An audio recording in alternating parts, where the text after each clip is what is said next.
let's talk about the 5 best things I saw today. Obviously, takeaways. My opinion, takeaways is what kept the Bears in this game. It kept it winnable.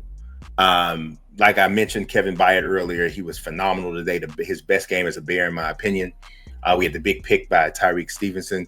We had a forced fumble by Noah Sewell that was recovered by Tyreek. I just feel like this was an absolutely huge game by the secondary. Second, even beyond the takeaways, I just thought the secondary put together another decent week of football. Not fantastic.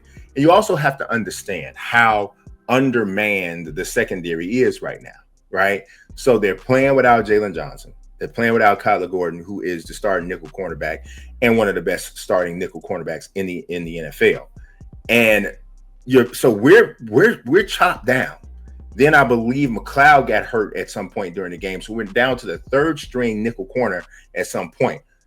This was a gutsy performance by an undermanned secondary. And I thought Byard really stepped up as a leader. I thought that Brisker was solid, being physical against the run. And there was a couple missed tackles there out in the flat, but Ashton Jeanty is such a problem to bring down. Sometimes if there's a missed tackle there, I mean, yes, you got to bring the guy down, but that guy is a problem because of that low center of gravity. But I thought secondary overall played pretty solid today. The third thing that I really liked, my third best takeaway, was Cairo Santos. 4 for 4 from field goal range. You got to remember, right?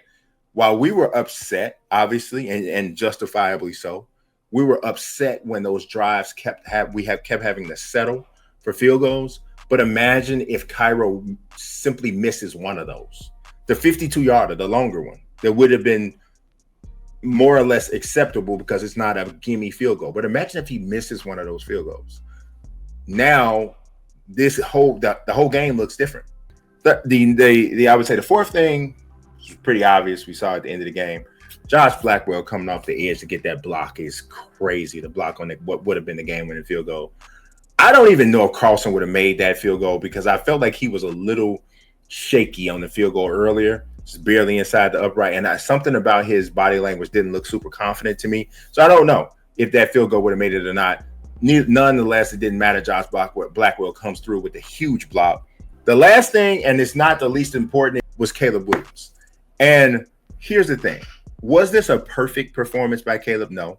Now, like I said, were there some tough points? Yes, there were.